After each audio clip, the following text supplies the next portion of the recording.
Dan segera pasarnya masih luas, bahkan pasar kita sudah sampai luar negeri. Langsung saja kontak.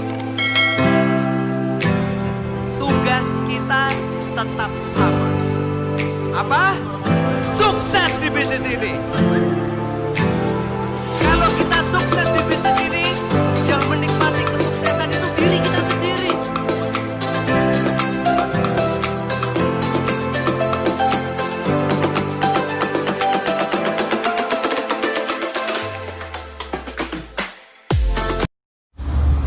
Bismillahirrahmanirrahim. Assalamualaikum warahmatullahi wabarakatuh. Bapak Ibu sekalian, sahabat Sinergi, mitra PT BES, kami dari tim konsultan ingin berbagi sharing bagaimana cara membuat larutan ekofarming. Seperti yang kita saksikan di depan saya, ada 3 jenis larutan yang akan kita campurkan ke dalam ekofarming. Yang pertama, ini larutan air tetes tebu atau istilah lain molase. Yang kedua, air kelapa, dan yang ketiga, air mineral biasa. Ketiga jenis pelarut ini memiliki beberapa spesifikasi.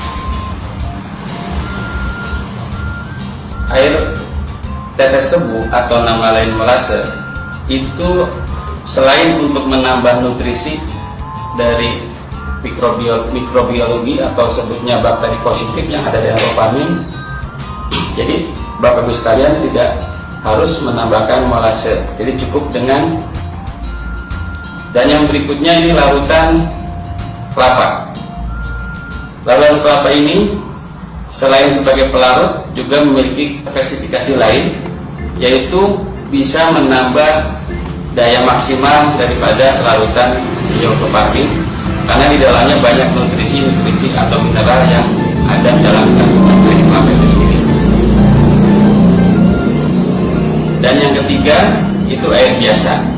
Ini yang sudah umum dilakukan oleh Bapak Ibu sekalian dalam melarutkan ekofarming. Namun di sini untuk air biasa tidak ada kelebihan lain sebatas hanya pelarut.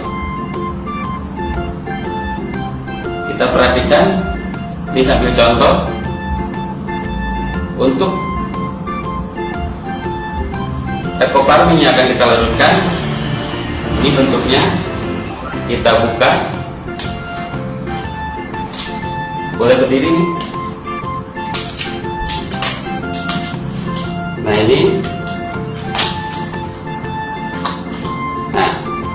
ini adalah ekofarming dalam bentuk padatan atau tub, yang di dalamnya itu ada plastik pembungkus.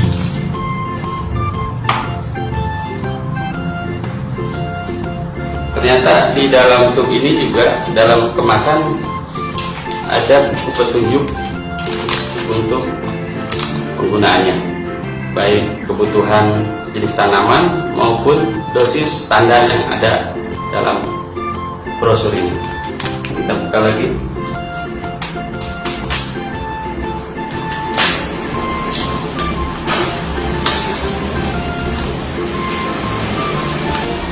Ya, sama juga. Kita perhatikan ada pembungkus plastik dan lembab ya. Tutup lagi, juga di dalam dilengkapi dengan sama seperti tadi brosur itu. Nah nanti ini dalam proses penghitungan dosis ini sangat bermanfaat.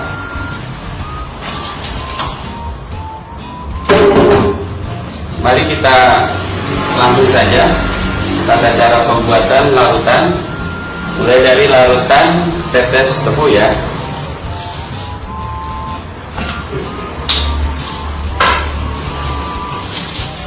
Kita buka plastiknya atau bisa diremas dulu di sini supaya lebih mudah dalam pelarutan dan tangan juga tidak kotor. Dan kenapa di dalam plastiknya? ini satu alasan supaya tangan kita barangkali kalau yang masih belum disterilkan bisa menunjukkan kontaminasi. Ini maaf contohnya tidak pakai alat sarung tangan, tapi sengaja saya supaya lebih steril, jadi di permukaannya di dalam plastiknya saja. Kita masukkan.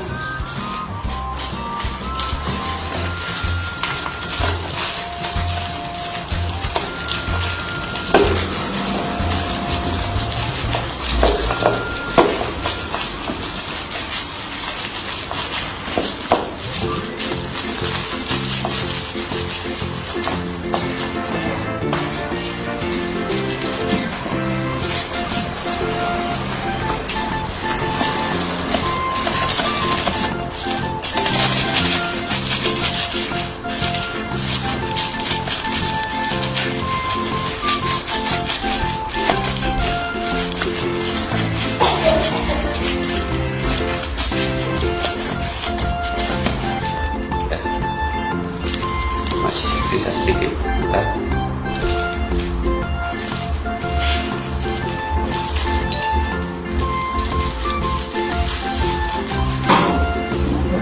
Ya. Ini karut ekoparmi yang sudah dihancurkan dan dimasukkan ke wadah yang akan kita jadikan biang ekoparmi. Selanjutnya kita campurkan molase atau air es tebu ini menjadi pelarut.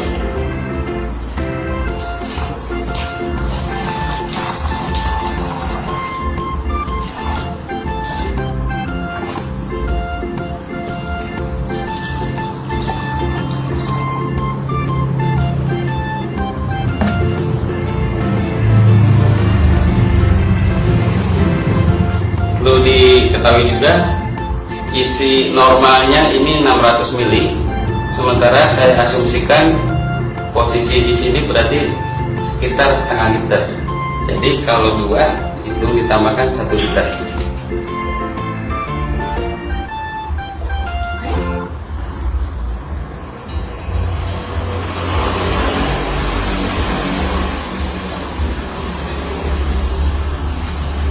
Larutan dari air kelapa.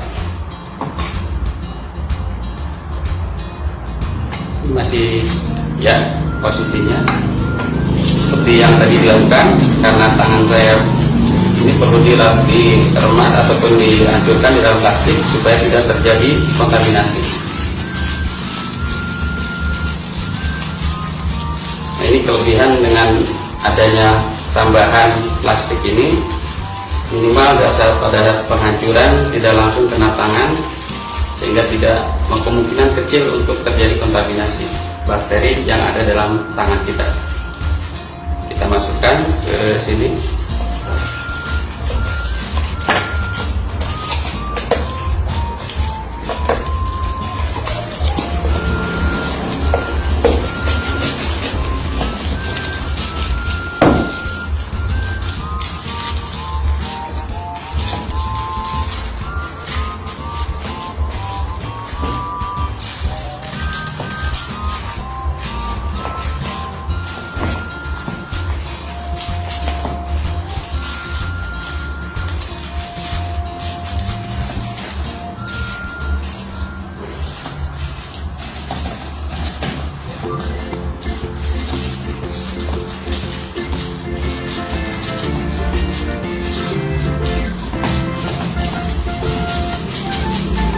Memang karena lengket jadi agak lumayan untuk memasukkannya, tapi nggak masalah, yang penting bisa masuk semuanya dengan ukuran yang sama. Kita tutup.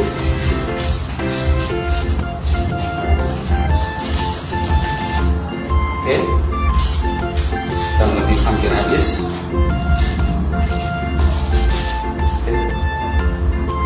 Kemudian ini hasil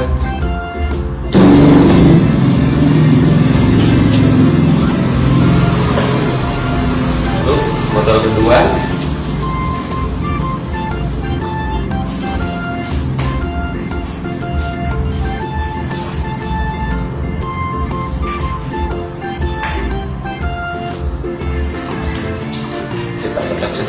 supaya ampas bisa langsung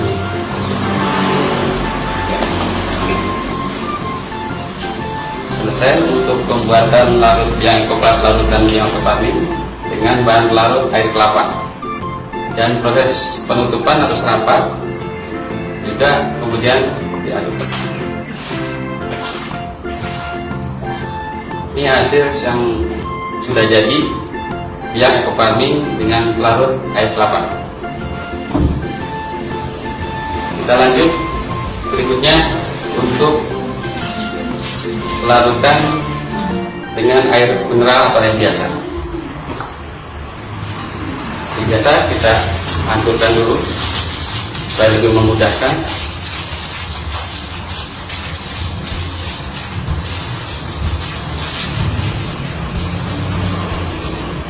Kita buka botol untuk penyimpanannya.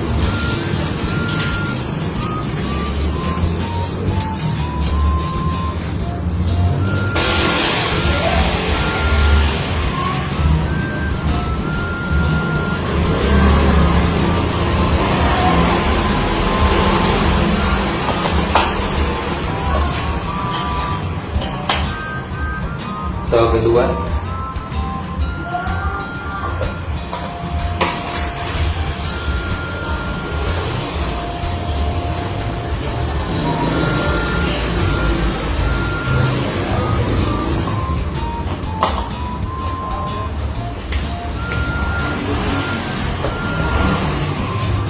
Ditutup rapat supaya memudahkan untuk pengadukan.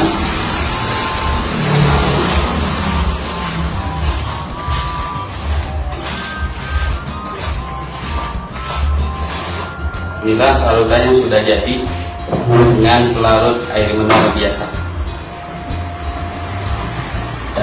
Kita letakkan ininya supaya kelihatan perbedaannya, mungkin karena reaksi dengan beberapa pelarut yang berbeda.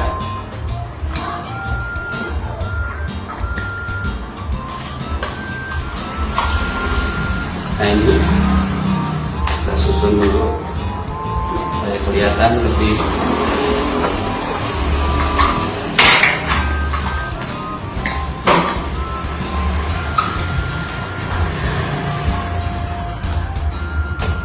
satu lagi.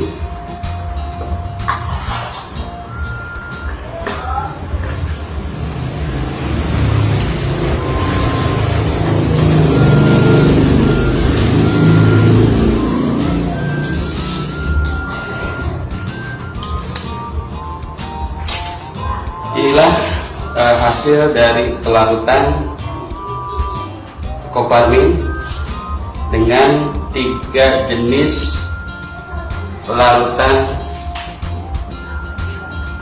yaitu air tetes tebu molase, ini dengan air kelapa, dan satu lagi dengan air mineral. Secara fisik kelihatan hampir mirip ya, anggapnya sama. Tapi yang membedakan nanti hasil dari pelarutan ini tentunya akan memiliki efek yang berbeda-beda. Yang pertama, ini jelas dengan molase kita tidak perlu lagi menambahkan molase untuk dalam waktu penyimpanan yang lebih lama. Yang kedua, ini juga sudah mengandung mineral, bahkan ya air kelapa juga di dalamnya ada glukosa. Jadi ini sudah tidak perlu lagi ditambahkan molase atau nutrisi mikroorganisme. Yang ini yang terakhir, ini mesti ditambahkan molase kalau disimpan lama. Terus untuk nanti pemakaian berikutnya setelah selesai membuat larutan, ini menjadi ukuran bahwa larutan ini nanti akan dibagi dalam bentuk dosis ataupun penghitungan konsentrasi dalam aplikasi penyemprotan. Nanti pada sesi berikutnya kita akan terangkan atau sampaikan materi tentang bagaimana cara menghitung dosis dan konsentrasi penyemprotan. Demikianlah untuk sesi ini kita akhiri, bahwa dengan ekoparmin insya Allah kita siapkan larutannya, tinggal aplikasi, mudah-mudahan bisa akan lebih bermanfaat untuk petani, khususnya solusi buat petani. Harapan kami dengan menggunakan farming ini dan cara pelarutan yang benar itu memberikan dampak yang lebih positif dan lebih kedepannya petani menjadikan solusi untuk pemupukan berimbang. Demikianlah beberapa yang bisa kami sajikan. Semoga bermanfaat. Salam sinergi, berkah, no riba. Assalamualaikum warahmatullahi wabarakatuh.